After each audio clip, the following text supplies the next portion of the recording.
இன்னைக்கு நாங்க unknown fact of மூவில என்னதை பத்தி பார்க்க போறோம் அப்படின்னா தளபதியை பத்தி தான் பார்க்க போறோம். அப்ப நீங்க நினைக்கலாம் நம்ம தமிழக வெற்றி கழகம் தலைவர் விஜயை பத்தி தான் நான் ஏதோ பேச போறேன் அப்படின்னு. ஆனா அதுதான் இல்ல. இது நம்ம சூப்பர் ஸ்டார் ரஜினிகாந்த் நடிச்சு 1991ல வெளியான தளபதி மூவில உங்களுக்கு தெரியாத விஷயத்தை தான் இந்த வீடியோ நாங்க பார்க்க போறோம். வாங்க வீடியோக்குள்ள போலாம்.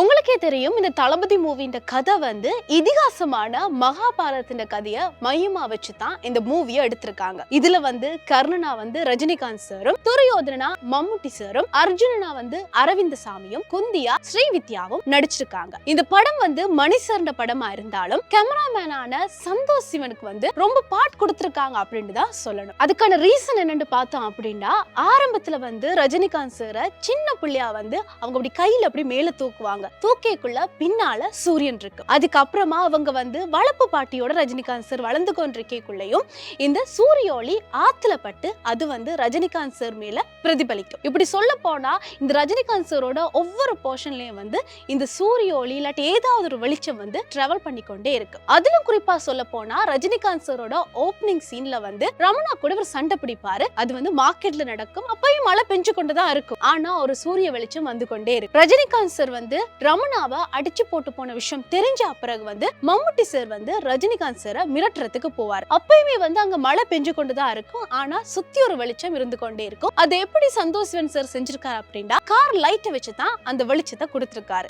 அவனுக்கு ஏதாவது ஒன்று ஆச்சு, நீ இருக்க மாட்டேன். அப்படி சொல்ல போனா இந்த படத்துல ஒவ்வொரு சீன்லயும் வந்து ரஜினிகாந்த் சாரோட ஏதோ ஒரு வெளிச்சம் வந்து டிராவல் ஆகிக்கொண்டே இருக்கும். அதுல குறிப்பா வந்து பர்சனல் லைஃபா இருக்கலாம், இல்லாட்டி வந்து லவ் சீனா இருக்கலாம், எல்லாத்துலயுமே இந்த வெளிச்சம் வந்து கொண்டே இருக்கும். இப்ப மட்டுமே கூஸ்பம் வர எல்லாருக்குமே பிடிச்ச சீன் என்ன அப்படின்னா, ரஜினிகாந்த் சார் வந்து சோபனா மேம வந்து பிரேக்கப் பண்ற டைம்ல வந்து சூரிய ஒளியை காட்டுவாங்க. அது ஒரு மாலை சூரிய ஒளியா மங்கின சூரிய ஒளியா தான் இருக்கும். அதுக்கான ரீசன் என்ன அப்படின்னா, ரஜினிகாந்த் சார் வந்து கவலையா இருப்பாரு. அதை வந்து ரிஃப்ளிகேட் பண்ற விதமா அந்த சூரிய ஒளியை டிம்மா எடுத்திருக்காங்க. இந்த படத்துல ஒரு முக்கியமான சீன் இருக்கு. அதாவது வந்து ரெண்டு சைட் வந்து நெகோஷியேட் பண்ண போவாங்க. அதாவது ரஜினிகாந்த் சாரும் மம்முட்டி சாரும் ஒரு பக்கமும், அரவிந்த சாமியும் கவர்மெண்ட் ஆபீசர்ஸும் வந்து ஒரு பக்கம் இருந்து அவங்க வந்து ஒரு நெகோஷியேட் பண்ணி கொண்டிருப்பாங்க. அது என்ன அப்படின்னா, கவர்மெண்ட் ஆபீசர் சொல்லணும் வந்து இந்த அராஜகம் எல்லாத்தையுமே நீங்க நிப்பாட்டணும், அதுக்கு இந்த டீம் வந்து ரிப்ளை பண்ணணும், அதுதான் விஷயம். அப்படி இருக்கக்குள்ள அவங்க ரெண்டு டீமுமே வந்து டைரக்டா சொல்ல மாட்டாங்க, சுத்தி வளைச்சு தான் பேசிக்கொண்டே இருப்பாங்க.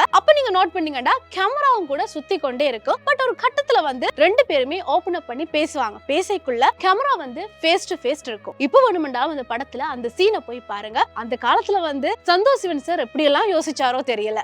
அடுத்தது நாங்க அரவிந்த சாமியோட ஓப்பனிங் சீனை தான் பார்க்க போறோம். இப்ப நீங்க நிக்கலாம் அதுல என்ன ஸ்பெஷல் இருக்கு அப்படின்ட்டு. அரவிந்த சாமி சார் வந்து இதுல வந்து அர்ஜுனன் தான் நடிச்சிருக்காரு. இதிகாசத்துல வந்து அர்ஜுனன் வந்து இந்திரண்ட மகனா தான் பார்க்கப்படுறாரு. அப்படி இருக்கக்குள்ள இந்த இந்திரன் யார் அப்படின்னா மலைக்கடவுள். இங்க வந்து அரவிந்த சாமி வந்து ஓப்பனிங் சீன்ல என்ன பண்ணுவாருன்னா, ஒரு ஆழ்துளை கிணத்தை வந்து தோண்டிக்கிட்டே இருப்பாரு. ஒரு கட்டத்துல தண்ணி வந்து எல்லா இடமே தெரிச்சு பறக்க மக்கள் எல்லாம் அவரை கொண்டாடுவாங்க. அதாவது வந்து அரவிந்த சாமியின் அர்ஜுனன் கேரக்டரை இந்திரண்ட மகன் என்றதை வந்து மணி சார் ரொம்ப பெர்ஃபெக்ட்டா வந்து ஃபோர்ஷடோ பண்ணிருக்காரு இந்த மூவில.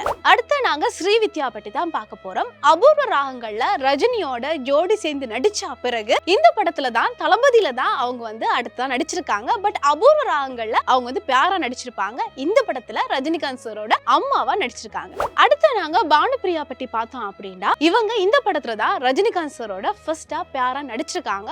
பட் இவங்களுக்கு இடையில இந்த ரொமான்ஸோ டூயட் சாங்கோ எதுவுமே இல்ல. ரொம்பவே சிம்பிளா தான் போகும். அதாவது சொல்ல போனா நாங்க வளமையா பாக்குற ரஜினிகாந்த் சார் இதுல பாக்கல அப்படின்னு தான் சொல்லணும். இப்பதான் இந்த சோஷியல் மீடியாலாம் வந்த பிறகு ஒரு மூவி வந்து 1000 தியேட்டர்ல ரிலீஸ் ஆகுது, 2000 தியேட்டர்ல ரிலீஸ் ஆகுது அப்படின்னு பெரிய விஷயமா எல்லாம் சொல்லுவாங்க.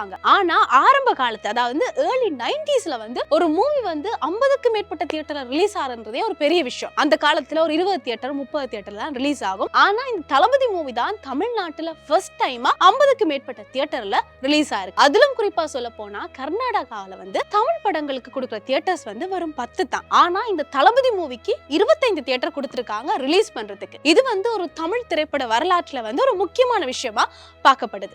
அடுத்து நாங்க சொல்ல போனா அப்படின்னா, இப்ப இருக்க காலகட்டத்துல வந்து ஃபர்ஸ்ட் டே ஃபர்ஸ்ட் ஷோ அப்படின்னா ஏர்லி மார்னிங் 4 o'clock தான் சொல்லுவோம். ஆனா இது எப்ப ஆரம்பிச்சு அப்படின்னு நீங்க எப்பயா யோசிச்சிருக்கீங்களா? அந்த first day first show early morning 4 மணிக்கு ரிலீஸ் ஆற விஷயம் வந்து இந்த தளபதி மூவில தான் ஃபர்ஸ்ட் டைம் வந்து தமிழ்நாட்டுல அறிமுகப்படுத்திருக்காங்க. அதைத்தான் இப்போ வந்து ட்ரெடிஷனலா நாங்க பின்பற்றிட்டு வரோம். அடுத்தது இந்த படத்தோட கிளைமேக்ஸ் தான். இந்த கிளைமேக்ஸ்ல ஒரு வதந்தி இருக்கு. என்ன அப்படின்னா தமிழ்நாட்டுல வந்து ரஜினிகாந்த் சார் தான் சூப்பர் ஸ்டார், மலையாளத்துல வந்து மம்முட்டி சார் தான் சூப்பர் ஸ்டார். அப்படி இருக்கேக்குள்ள இந்த படத்துல தமிழ் வெர்ஷன்ல வந்து மம்முட்டி சார் சாகுற மாதிரி தான் காட்டியிருப்பாங்க. இதுவே மலையாள வெர்ஷன்ல வந்து ரஜினிகாந்த் சார் சாகுற மாதிரி அப்படின்னு சொல்லியிருப்பாங்க. இதுதான் அந்த வதந்தி. ஆனா அப்படி எதுவுமே இல்ல. மணி சாரே ஒரு ரவுண்ட் டேபிள்ல வந்து இந்த விஷயத்த சொல்லியிருப்பாரு. அப்படி எல்லாம் இல்ல, இந்த படத்துக்கு ஒரு கிளைமேக்ஸ் தான் அடுத்தோம். அதுல வந்து மம்முட்டி சார் வந்து சாகுறதா. ஒரு படத்துக்கே ஒரு கிளைமேக்ஸ் எடுக்கிறது ரொம்பவே கஷ்டம். அப்படி இருக்கேக்குள்ள 2 கிளைமேக்ஸ்ன்றது சாத்தியமில்லாத விஷயம் அப்படின்னு அவரே சொல்லியிருக்காரு. இந்த படத்தை பற்றி எனக்கு தெரிஞ்ச விஷயத்த உங்களுக்கு நான் ஷேர் பண்ணிட்டேன். அப்படி உங்களுக்கு தெரிஞ்ச எனக்கு தெரியாத விஷயத்த கமெண்ட் பண்ணுங்க. மீண்டும் மற்றும் ஒரு அன்னோன் ஃபேக்ட் ஆஃப் மூவி ரிவ்யூல சந்திக்கலாம்.